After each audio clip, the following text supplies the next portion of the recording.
You were never supposed to hear this, not because it's false, not because it's dangerous, but because it's true. And truth has always been the greatest threat to control.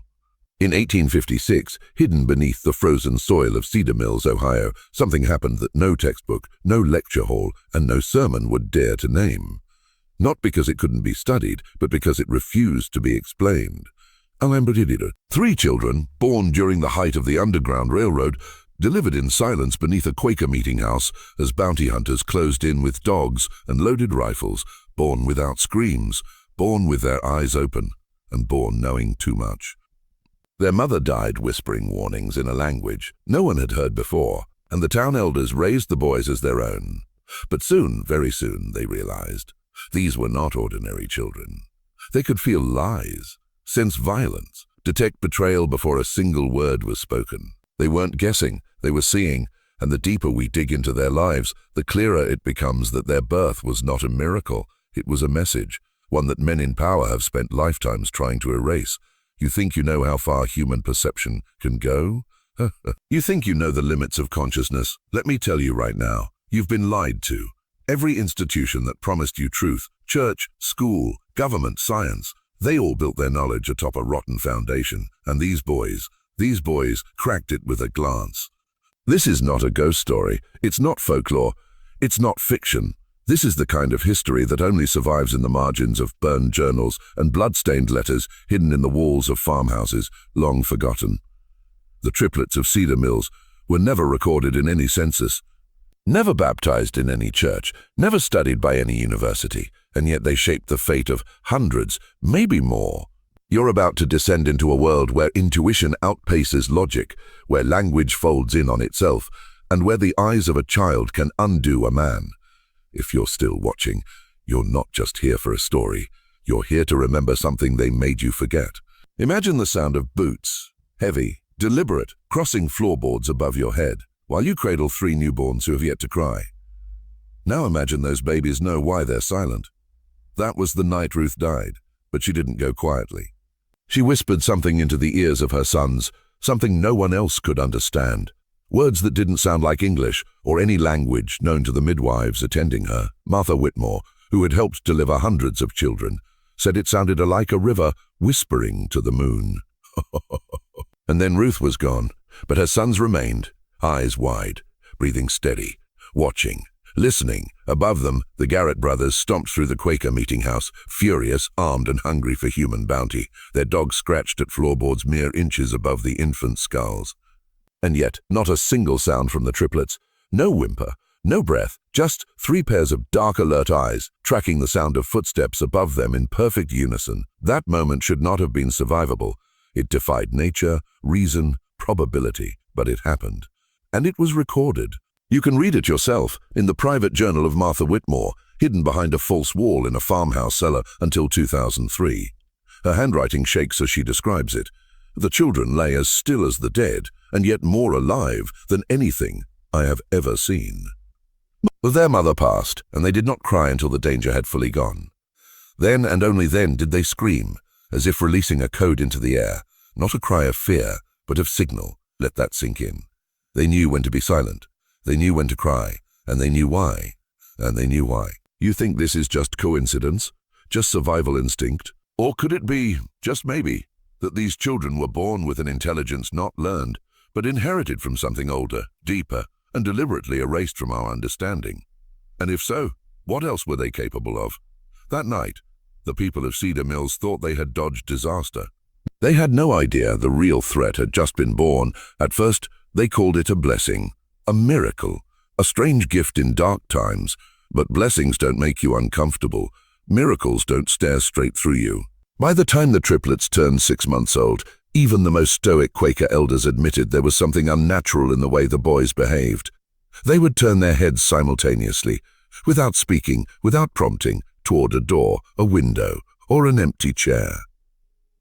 Moments later, someone would appear there, someone troubled, someone hiding something. Sometimes it was a traveler. Other times, it was a local carrying a weight behind his smile or rage behind his silence. The boys weren't reacting. They were anticipating. Martha Whitmore, who had kept careful notes since the night of their birth, described the behavior in chilling detail. I have seen them pause their play, go still, and look with absolute focus into thin air. Minutes later, someone arrives, every time, without fail. How do infants anticipate a stranger's arrival? How do babies detect emotional turbulence before a word is spoken? You see, we've been taught to believe that perception is linear, that senses develop with age, and intelligence comes from instruction. But what if those are lies designed to keep us from asking dangerous questions? What if we are born with knowing, but it's trained out of us, system by system? Because these boys weren't trained. They were raised in a world of secrecy, silence, and survival. So, their instincts were not dulled by bright classrooms and polite doctrine. They were sharpened by darkness, forged by fear. By age 1, they were doing more than observing. They were responding to truth, to lies, to the unseen. Visitors noticed it first. If someone told even a harmless lie about their name, their destination, their past, the boys would go cold. They would turn away, stop smiling, refuse to interact. And every time, every single time, the lie would eventually come to light. You want to know what truth really is? It's not a fact. It's not a belief. It's not a number in a book. Truth is recognition, and these boys recognized everything. Let me ask you something, not with judgment, but with absolute clarity. When was the last time you felt like someone was watching you? Not in the obvious way, not cameras or strangers, or a glance across a room, truly watching you, from the inside. Because that's what it felt like to stand in the same room as Caleb, Ezra, and Isaac by the time they were 2 years old. You could lie to yourself. You could lie to your friends. You could lie to your friends. You could lie to God himself in a prayer soaked with perfume and poetry, but you could not lie to them. And the moment you tried, you would know. They didn't scold. They didn't accuse. They didn't need to. They would simply look at you. Together, all three, heads turning with eerie synchronicity, their identical black eyes locking onto yours, not with anger, but with complete recognition. As if your entire internal monologue had been projected onto the wall and studied in silence. That look, it was the death of performance. One merchant later wrote in his journal that when the boys stared at him like that, it felt like they had appealed my thoughts from my skull and folded them into themselves. You're starting to understand now, aren't you? These children were not just gifted. They were not savants. They were not anomalies of biology. They were something else entirely, something that threatens everything we're told it means to be human. Because if children can see truth without being taught it, if they can know motives without hearing words, if they can discern danger without touch or taste or evidence, then every institution built on the assumption that you need a priest or a politician or a professor to interpret reality for you crumbles. That's why this story was buried. That's why you've never heard it in school or seen it in documentaries or found it in dusty encyclopedias. Because truth is not safe, it's not polite. And when it comes through the mouths of children born in silence and raised in shadows, it becomes a weapon. Stay with me.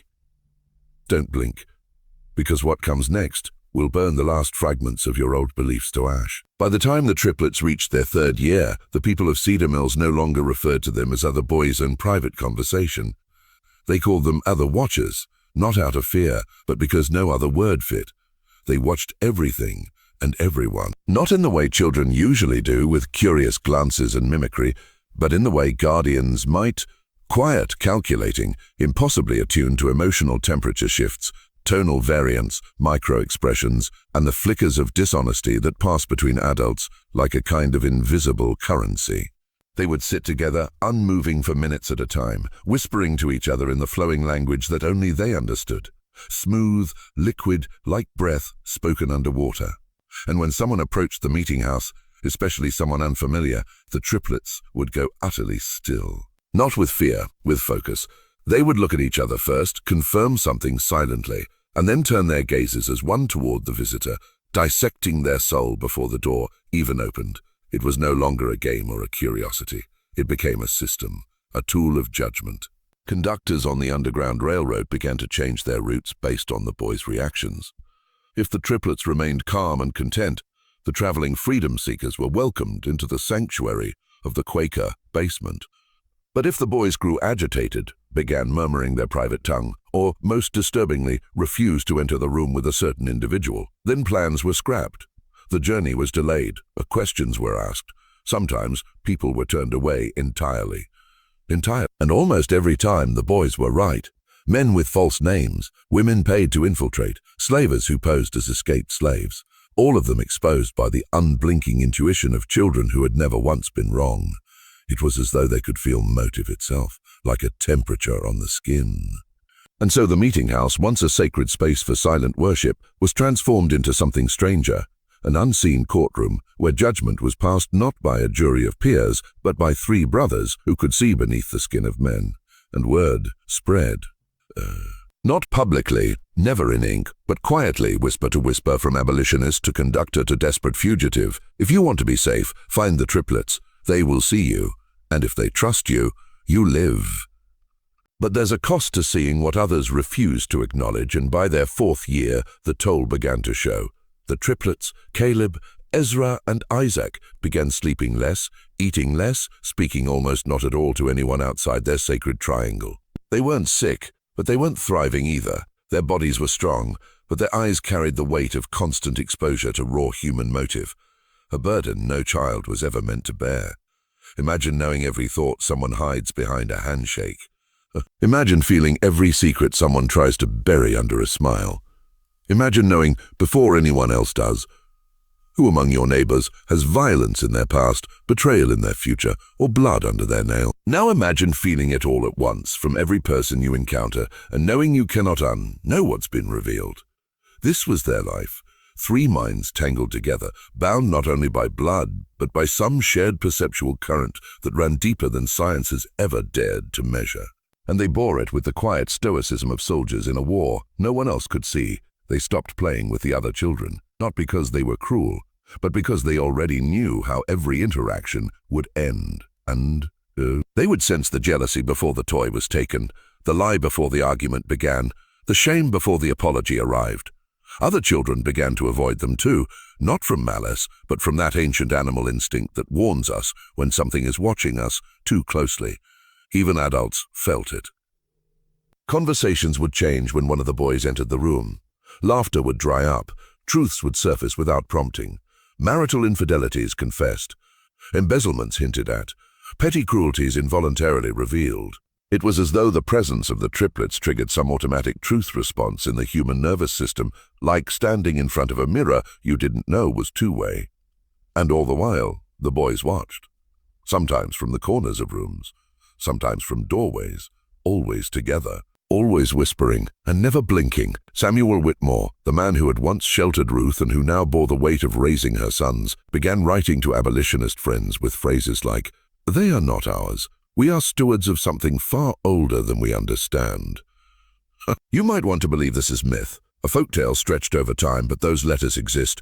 The journals are real. The fingerprints of this truth are everywhere, if you know where to look. And if you're still listening, then maybe you were meant to. The Civil War was still 5 years away, but in Cedar Mills, Ohio, a different kind of war was already unfolding. One fought not with rifles or cannons, but with glances, instincts, and the unbearable silence of children who could see the rot in men's souls. By early 1860, the Underground Railroad had become more dangerous than ever. The Fugitive Slave Act had turned free states into hunting grounds, and bounty men roamed with bloodhounds and court orders in their pockets. Cedar Mills should have been overrun, but it wasn't. And everyone in the network knew why. It wasn't the meeting house's clever architecture. It wasn't the discipline of the Quakers. It was the Triplets. By now, the conductors didn't even ask questions. They brought their escapees to the meeting house and waited. If the boys nodded, the group moved on. If they remained quiet or worse, turned away, plans changed immediately. And if they whispered to each other in that watery, otherworldly tongue, it meant danger was present, even if no one else could see it yet. And time again, they were right. One night, a woman named Eliza arrived at the meeting house with her 2 children. She had escaped from Virginia 3 nights earlier, fleeing under the cover of storm clouds and moonlight. She told a heartbreaking story of abuse, of her husband sold south, of a secret map sewn into the lining of her son's coat. Her tears moved the entire congregation. But when she reached out to take Ezra's hand, he flinched. Caleb looked away. And Isaac, usually the gentlest of the 3, took a step back and whispered something so softly that only Martha Whitmore heard it. She turned pale. That night, Eliza was separated from the others and watched. Days later, it was discovered that she had never been enslaved at all. She was a paid infiltrator sent to map the tunnels and report names to a man operating out of Lexington. Her story was a lie. Her tears were theater. And the triplets had known before she even opened her mouth. Now tell me, how could a 3-year-old child detect a well-rehearsed lie buried under a mother's cry? How could 3 little boys, without formal education, without interrogation techniques, without evidence, know the intentions of a stranger better than any adult ever could? Because they weren't guessing, they weren't lucky. They were operating on a plane of perception we've spent centuries denying. You were never taught about them because the truth about these children doesn't fit neatly into your curriculum. It doesn't serve the system. It unravels it, and that's why they were buried. In 1861, just as the nation itself began to fracture into open war, the triplets' presence in Cedar Mills caught the attention of a man whose name you were never taught in school, but who sat at the heart of an invisible network more powerful than most presidents, Dr. Lucian Granger, a physician by title, but an agent of something far more complex. Granger had spent the previous decade gathering unexplainable cases, children with eidetic recall before speech, twins who shared pain across state lines, a mute girl in Vermont who had described the death of her mother in perfect detail 3 hours before it happened.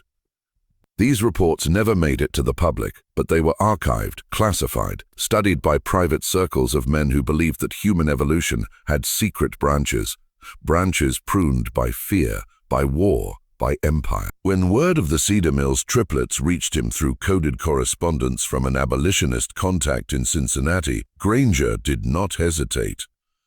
He rode east in the dead of winter, carrying with him the tools of science, stethoscopes, measuring rods, reaction charts. But what he found under the roof of that Quaker meeting house stripped the word science from his mouth entirely. In a letter that was never mailed, discovered among his estate papers decades later, he wrote, "I have met children who hear what is not spoken and who see what is hidden. These are not accidents of biology. These are remnants, ancient, purposeful. And most unsettling of all, they seem to remember something we have forgotten."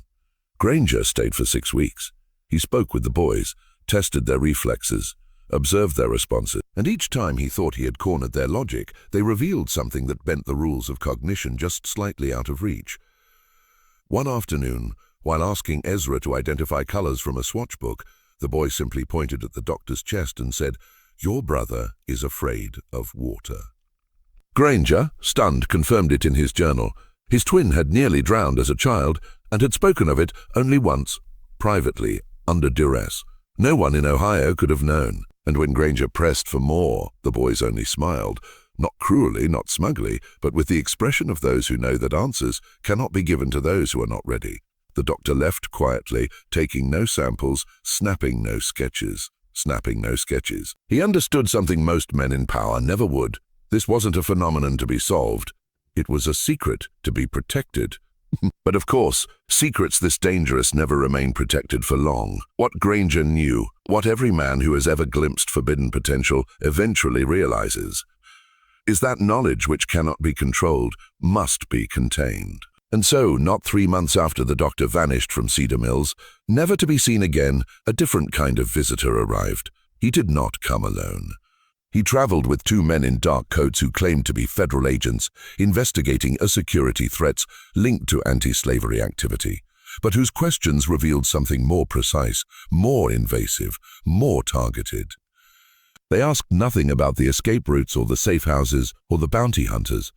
Their interest was entirely on the children, who they were, what they could do, whether they'd been observed speaking to anyone outside the Quaker circle, whether they'd ever spoken of things they shouldn't know. The townsfolk, guarded and loyal, gave as little as possible, but the agents stayed. They began interviewing conductors who had passed through the area, asking cryptic questions about behavioral anomalies, about instinctive reactions, about premonitory responses that didn't make sense. The terms were cold, clinical, but the message was clear. Something about these boys had drawn the eye of a power far greater than the state of Ohio. Now understand this. We are not speaking of folklore anymore. We are talking about a moment in American history when federal resources, men, money, authority, were deployed not to preserve order or enforce law, but to track a pattern of cognition that defied everything the scientific and religious establishment had agreed upon. The question was never, are the boys dangerous? The question was, what happens if they awaken others? Because if truth, real, raw, incorruptible truth, could be sensed, felt, and understood without mediation, without institutions, without permission, then every system built on hierarchy, secrecy, and controlled narrative would collapse overnight. Religion, education, government, even medicine, all of it depends on the premise that we are limited, that truth must be delivered to us from above, handed down like bread to the blind. But these boys, they were born with the bread already in their mouths. This is why your textbooks stay silent. This is why your media sells you noise. Because the greatest threat to institutional power is not rebellion, or even revolution, it's independent perception. And these children were proof that perception could never be fully contained. The agents returned again that fall, but this time not as visitors. They brought with them a federal order bearing strange language, protective custody under wartime cognitive review, and an unsigned letter that warned of emerging psychic contagion among minor populations in abolitionist communities. It wasn't a warrant. It wasn't a law. It wasn't a law. It was something older. A protocol no one in Cedar Mills had ever seen before, written in cold bureaucratic phrases designed to sound official without ever saying what they truly meant. But those who saw it felt it in their bones. They're not asking anymore. The townspeople resisted. Quietly, with deflection, with delay. The triplets were hidden again, not in the basement of the meeting house this time, but deep in the forest outside the town, under the protection of a conductor named Elias Monroe. For 127 days, no one saw them but him, and what he recorded in his personal journal, still sealed in a private family archive until 1998, tells a story no sane man would publish. He wrote of nights when the boys would sit around a fire, silent, eyes fixed not on the flames, but on the darkness beyond them, as if listening, and then, as if waiting for something to arrive. He wrote of dreams that weren't his, vivid memories of people he'd never met, places he'd never been, emotions so intense they left him weeping upon waking. And always the same detail. In each of these dreams, the triplets appeared, not as children, but as men. Grown, aged, watching him silently from a distance, speaking only through gestures, conveying messages in thought instead of language.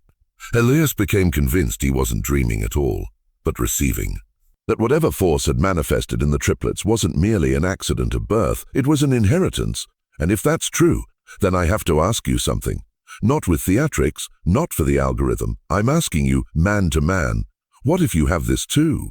What if you felt it, deep in your stomach, that pull when someone's lying, that jolt when a room shifts, that split-second warning before something bad happens? What if the difference between you and the triplets isn't that they were chosen, but that they never let the world shut it off? Drop this in the comments right now to mark the shift. I remember the fire. Say it twice. Not for me, for you. Because once you start remembering, there's no going back. I remember the fire. You typed it. You felt it. You felt it. And now the descent begins in earnest. Because that phrase isn't just symbolic, it's a trigger. Not the kind they warn you about in therapy circles, but the kind ancient orders used to awaken sleepers in centuries past. The fire is memory, and memory is dangerous in a world built on forgetting. Cedar Mills forgot. The state of Ohio forgot. America forgot, but the triplets, they never did, and now neither will you. Let me show you what they learned, what was never meant to reach our century. In 1862, Elias Monroe made a mistake. After nearly a year in isolation, protecting the boys from government retrieval, he allowed them to accompany him into a nearby town to retrieve supplies. It was a calculated risk, but the moment they entered the general store, something shifted.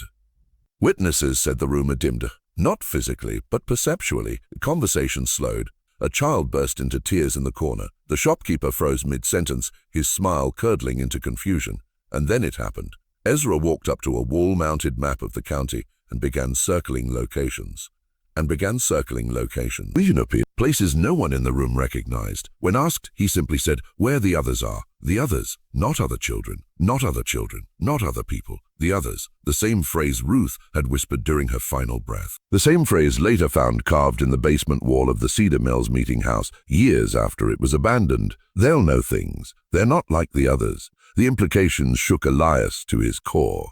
He wrote, "They spoke as if they were connected to something vast, not locally, not nationally, but globally, as though their knowledge was a node in a much larger web. I began to fear they weren't just sensing truth. They were part of a network that existed before truth had words. And you know this network too. You felt it. When you meet someone for the first time and you just know they're hiding something. When your gut rejects a smiling face without cause. When you dream of things that later happen. These aren't coincidences. They're scars from a map you've forgotten how to read. And the triplets, they were cartographers of the unseen. They didn't just expose lies.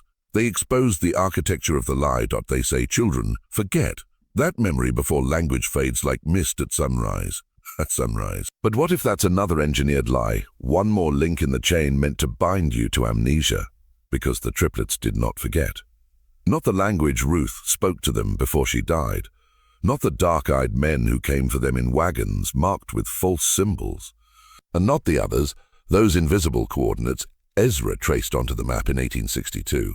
Over the following months, the boys began to change, not biologically, but behaviorally. They stopped whispering only to each other. Now they spoke to the woods, to the wind, to the black mirror of the lake behind Elias Munro's cabin, and the worst part, the lake began answering. Elias described dreams where the water boiled without heat, visions of three boys standing on the surface, not swimming, not floating, but standing, their eyes turned toward the horizon like sentinels guarding something ancient beneath the surface. He stopped sleeping. He stopped writing. And then, one day, he simply disappeared. The boys were found 3 days later, completely calm, dressed, and waiting at the foot of the cedar trail. When asked what happened, Caleb only replied, he wasn't ready to remember. Do you understand what that means? Because it isn't metaphor. It isn't poetry. It's code. Elias Munro had begun to awaken, and the system that patrols the edges of human awareness, call it reality, call it the veil, call it the machine, retracted him. The same way stories vanish, the same way archives burn, the same way witnesses move away and records are lost. That's what happens when truth breaches containment. It doesn't explode, it dissolves. But the triplets endured, in silence, in darkness, in plain sight. They were moved again, deeper underground this time, not literally but socially, or hidden in plain clothing, placed in obscure records, scattered across the foster families arranged by unseen hands. One to Pennsylvania, one to Illinois. One vanished entirely, and with that final vanishing, the trail was cut. The story went dormant. Not erased, not destroyed, just buried, until now. Until you. Because if you've made it this far, you are no longer just a viewer, you're a witness. And soon you'll be something else entirely. A rememberer. You are now a rememberer. And with that role comes danger, because rememberers are watched. Not always by cameras, not always by men, but by something older, colder, and far more patient. Understand, when a secret this old begins to stir, it doesn't scream, it hums, it murmurs in your sleep, it rearranges your timing. It places you in rooms with people you were never supposed to meet. And suddenly you're hearing echoes of stories like this one, in whispered fragments from strangers, in phrases from books that have no business knowing what you've just learned. This is not coincidence. This is resonance. And it means the story is waking back up. In 1938, more than 70 years after the last documented appearance of the triplets, a young researcher named Dr. Helen Strawn began cataloging anomalies in American folklore, specifically the recurrence of identical male siblings associated with psychic events.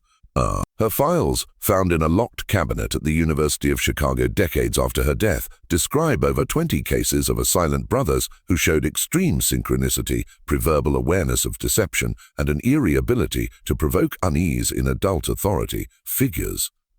One case in particular, 3 boys adopted by separate families in rural Indiana, caught her attention. None of them knew each other, yet all 3 were removed from school by age 7 for incidents involving teachers breaking down in tears after prolonged eye contact. One disappeared. One became a priest who left no written record, no photos, and no grave. Strawn's notes don't just hint at a pattern, they map it. And when laid side by side with the original Cedar Mills records, Ruth's final words, the map Ezra marked, the symbols carved into Munro's cabin floorboards, it becomes chillingly clear this was never just one case. It was a fractured line of perception, broken on purpose, dispersed across generations, and hidden behind the veil of a myth, a mental illness, or unexplained tragedy. And yet, something persisted, a signal, a hum, a code. Those who hear it feel it in their bones, not as fear, but as remembrance. That strange sense that you were born already knowing something, but were told to forget, like waking from a dream with a language still on your tongue. You've tasted it now, it's yours, and they will know that you've tasted it. Once you begin to remember, the world itself begins to change around you. Not because anything external shifts, no lightning bolt, no burning bush, but because your perception begins to reconfigure. Patterns emerge where randomness used to hide. Faces become masks you can suddenly see through. Time slows in moments of decision. And the strangest part, you stop feeling alone because rememberers recognize each other, sometimes by a glance, sometimes by a phrase, sometimes by a silence that carries too much weight to be ordinary. This was the truth Ruth died to protect, that her sons weren't just a miracle. They were a message, and that message didn't die in cedar mills. It was encoded in blood, in behavior, in memory, and it was always meant to find you. Think of the things you've noticed but never told anyone. The way your skin tingles before someone dangerous enters a room. The way you know a relationship is dying before a word is spoken. The way you wake up with a sentence in your head, as if someone whispered it to you while you slept, but no one was there. These aren't tricks. These aren't tricks. These aren't delusions. Short delusion. These are remnants, scattered fragments of a deeper human language, older than nations, older than names, older even than speech. The triplets didn't invent it. They simply weren't taught to unlearn it. Let that sink in. Their difference wasn't what they had. It's what they never let go of. By the time they were 5, Caleb, Ezra, and Isaac no longer responded to spoken questions with verbal answers. They would look at a person and answer before the question was asked. Witnesses said the sensation was like being read, as though the boys were pulling the thought directly from your bloodstream. And in every case, the answer they gave was correct, but it came at a cost. People described a sense of unraveling after interactions with them, as if pieces of their identity had been removed, examined, and not entirely returned. Now ask yourself, why would that frighten the government? Why would that terrify scientists and preachers and policy men? Because power is not built on violence. It's built on the control of perception. And these boys were living proof that perception could be freed. You were born with the same wiring, and now the current is active. The current is active. You've felt it since the first section, haven't you? That quiet sense that something is waking up, not just in the story but in you. Like a forgotten protocol inside your blood finally reconnecting to its source signal. That's not a metaphor. That's biological. You see, what no textbook will tell you, what no government-funded psychology program will admit, is that perception is not just a mental process. It's an ancestral network. It's an ancestral network. A layered architecture of memory and instinct stretching back thousands of years, passed down not through words or books, but through cellular recall. And the triplets were not an anomaly. They were a reversion. A snap back to an earlier human design, before language diluted intuition, before hierarchy replaced knowing, before control was mistaken for order. Their silence wasn't emptiness. It was access. They weren't mute. They were tuned. By age 6, the boys had developed the ability to influence their environment. Not by force, not by magic, but by resonance. Local stories tell of arguments suddenly resolving when the triplets entered a room, of weather patterns shifting, of wild animals walking calmly through yards where they played. Most dismissed these tales as backwards legend until one event forced even the skeptics to go quiet.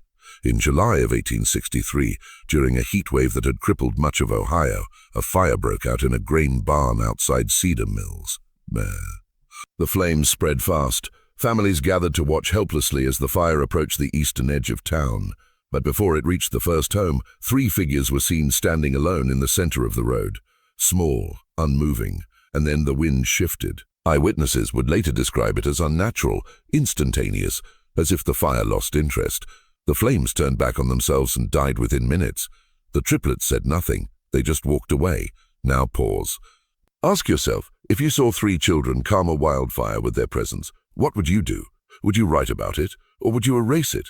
Because that's the question America faced in the years that followed. And the answer is why you've never heard this story until now. Haha. this story until. Because those who fear awakening always choose erasure.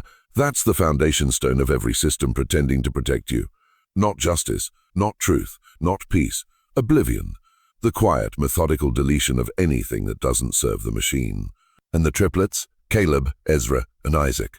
They were not just anomalies. They were threats. Not because they harmed anyone, but because they revealed the architecture of harm itself. Their very existence unraveled the lie that perception must be filtered through institutions, experts, and approved ideologies. They proved that knowing doesn't require permission. That terrified the right people, and so the machine did what it always does. It turned its attention to memory and began to clean. Witnesses were interrogated, families relocated, journals disappeared, and records were lost in fires. Even the old Quaker meeting house was mysteriously burned in 1872. Nothing left but a stone foundation and a charred iron hinge. The official cause was lightning, but the sky had been clear for 6 days. Locals said they saw a dark wagon without markings leave town hours before the blaze, and in its wake, silence, like a lid pressed over the past. But silence can only hold back so much. Beneath it, things ferment. Secrets grow teeth, and memory becomes myth. That's what happened with the triplets. Their story fragmented, torn from books, deleted from records, but it kept echoing. In whispers, in folklore, in family legends about other boys who could see through your soul, in nightmares passed from father to son, in quiet warnings from midwives who once said, "Be careful with twins, but beware the third." Now I ask you, why triplets? Why 3? Because 3 is the prime code, the triangulation point, the symbol of pattern recognition and harmonic convergence. It's a find. It's how ancient architects aligned temples to stars, how secret societies designed their oaths, how every major religious symbol hides its real meaning in Trinity. The triplets weren't just children, they were a cipher. A living embodiment of the lost frequency human beings once possessed before hierarchy and fear severed the connection. And if they could wake it up, so can you. Because memory is never fully lost. It's encrypted, waiting, buried in your gut, your spine, your instincts. The fire didn't destroy it. It forged it. Forged. That's what they were. Not born like most of us, in the soft confusion of innocence, but in flame and secrecy under the floorboards of a war that never ended. And if you're still here, still listening, it means something inside you is remembering the same fire. Not with words, but with knowing. That magnetic pull in your chest, that's not curiosity. That's resonance. It means the signal has reached you. And now it's time to understand why you were meant to hear this. Because the triplets weren't the only ones. They were the first wave. In 1884, a man named Dr. Jonas Rellinger, head of a now-defunct institution called the Lamplight Institute for Anomalous Youth, documented a series of unsanctioned births across the Ohio River Valley. Mothers who claimed to have dreamed their pregnancies. Infants born with unusually symmetrical features. Children who didn't cry when vaccinated, who didn't even blink at pain. One girl could taste lies. One boy would only speak in reversed sentences, yet everything he said came true. Rellinger was terrified. His notes, sealed for decades in a Catholic archive, reveal his central theory that these children were not in you. They were recurrences. Reactivations of a dormant code buried deep in human DNA. And the triplets, Caleb, Ezra, and Isaac, they were the key, the prototype. The mythic spark designed to reawaken something the ancients once revered and the modern world now fears: unauthorized perception. Awareness not filtered through media, clergy, or bureaucracy. Uncontrolled seeing. And that's why the erasure began. Not because they were dangerous, but because they made you dangerous. Because if one man can lie and another can feel it, the system breaks. If a child can see betrayal in a general's face, the war ends. If 3 boys can detect falsehood in a preacher's voice, the whole theology collapses. Now look around. At your country, your cities, your screens, how much of what you believe, what you feel, is yours, and how much was installed. The triplets were a breach, a crack in the operating system, a signal that you don't need the program to see clearly, and the fact you're still here means the program has already started to fail. You feel it now, don't you? That tightening in your chest, that subtle shift behind your eyes, that's not fear. That's disentanglement, the quiet tearing sound of old programming coming undone. Because everything you've been taught, from textbooks to sermons to the soft-spoken threats of bureaucrats wrapped in courtesy, has been a carefully architected sedation. A lullaby for giants, a system designed not to imprison your body, but to blind your instincts. Let me show you how deep the manipulation goes. Did you ever wonder why children are told their imaginary friends aren't real? Why intuition is called a gut feeling instead of what it is, a neurological alert system tied to evolutionary survival memory? Or why modern education punishes pattern recognition that doesn't follow institutional guidelines? It's because perception is power and uncontrolled perception is threat. The triplets demonstrated that perception is not just passive reception, it's interactive. It shapes reality, alters outcomes, controls access. That's why people who truly see, who really feel, are always labeled mad, dangerous, unstable. It's why whistleblowers vanish, why prophets die young, why you've never been taught how to know what you know. Because to remember is to reclaim. And they can't control a man who remembers who he is. The system, you see, is not built on strength. It's built on agreement, on your willingness to doubt yourself, on your silence in the presence of the lie. Caleb, Ezra, and Isaac broke that contract, not through rebellion, through clarity. When they looked at a man and said nothing, he would often confess before they even spoke. One neighbor described it as a being inside a mirror I couldn't escape. People wept in front of them. Others fled. A few collapsed entirely, ripped apart by the weight of being fully seen. And that's what they feared most. Not violence, but witnessing, because a man who sees clearly becomes ungovernable. You are remembering now, and soon you won't just see the lie. You'll know exactly where it lives. Now you know where it lives, not out there in the towers or chambers or ironclad boardrooms, not in the uniforms or the oaths or the digital footprints. It lives inside the compromise, that subtle ache you feel when you agree with something that doesn't feel right. But you nod anyway. That voice you ignore when a stranger's smile masks a predator's hunger. That moment you feel the truth rise in your throat, only to swallow it because it's not the time. That's where the lie hides. That's the site of infection. And the triplets, they never caught it. They never caught it. They were immune to compromise.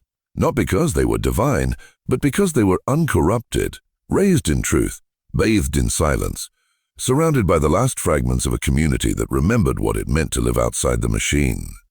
The Quakers didn't understand the boys fully, but they didn't try to fix them. And that gave the triplets something almost no child today receives: uninterrupted alignment. It didn't last.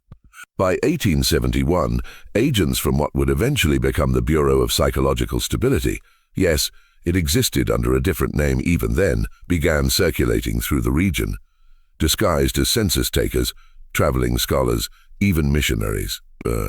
Their reports, some of which were declassified briefly in the 1970s before being buried again, spoke of anomalous children in southeastern Ohio whose mere presence could destabilize cooperative cognition among surrounding populations. Translated, they made people question things.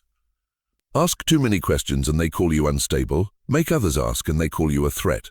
The triplets were marked, silently, systematically, and by 1875, one had disappeared. Ezra, no records, no burial, no goodbye, just gone. The official story was a pneumonia. Churchill's story was a pneumonia. But local accounts describe men in black coats arriving at midnight, a muffled struggle, a mother's scream cut short, and then nothing. Caleb and Isaac stopped speaking after that. Not just to strangers, to everyone. Their silence, once peaceful, became impenetrable, not passive, strategic. For what? Because they understood. They were no longer just anomalies, they were evidence. Evidence of what humanity used to be, before it was edited. And if even one of them survived, then the code survived too. If even one of them survived, then everything they tried to erase still lives. Not in books. Not in databases, but in you, in the hunger that led you here, in the way you've always sensed that something was missing, not just in the world, but in yourself. That constant ache for something you couldn't name, something just beyond the veil. You were told it was restlessness, anxiety, imagination. But it wasn't. It was signal bleed, residual memory leaking from the fracture they couldn't completely close. Because one survived. That's what they could never prove. They got Ezra, maybe. But Caleb and Isaac, they scattered, changed names, slipped underground. The community stopped speaking of them publicly, but not because they were forgotten, because they were sacred, kept hidden by blood oaths and bone memory, passed down in silence, not for fear, but for strategy, because their continued existence meant the code could not be destroyed. And what was that code? Not a language, not a weapon, not even a philosophy. It was a way of seeing, a configuration of the mind that cannot be taught, only remembered. That's what you've been feeling during this entire descent. Not entertainment. Activation. Activation. The slow reassembly of ancient architecture inside your body. Neural circuitry built for knowing, not guessing, for penetrating illusion, for witnessing the hidden. It's waking up now. Every word you've heard wasn't just information. It was a key. And now you've got a choice. You can go back to sleep, slide back into the warm fog of the program, tell yourself this was just a good story, just entertainment, just a what if, or you can commit. Know this, once you commit, you can never go back. That's not a threat. It's biology. Awakening rewires you. Permanently, just like it did for the triplets. So if you're still here, still locked in, write this phrase in the comments twice to mark your moment of transformation. I was born knowing. Now I remember. Repeat it. Type it. Mark it in the thread. Not for me, for you. That's how the code recognizes its own. Because one day soon, you'll feel it, the signal returning the gaze. And when it does, you'll finally understand. The watchers never left. They were waiting for you to wake up. Now that you've spoken the words, I was born knowing. Now I remember, you've made a covenant. Not with me, not with this channel, but with the part of yourself that never forgot. And that part, it's awake now, and it's watching, because once the remembrance begins, there's no turning back to comfort. Comfort. You've joined the underground, not in name, but in spirit. The same underground that hid the triplets, the same frequency that hid the truth, and the same signal that's still pulsing beneath our concrete systems, waiting for the next guardian to carry the fire. You are that guardian now. Don't take that lightly, because this world wasn't built for the awakened. It was built to trap you, to soothe you into obedience. It hands you sedatives disguised as screens, friends that feel like spyware, pleasure that weakens you, food that numbs your intuition, and laws written not to protect, but to distract. The system doesn't fear your rage. It's designed for that. It feeds on it. What it fears is your clarity. Fears is your clarity. Your ability to see it without flinching, without blinking, without compromise. That's what the triplets had.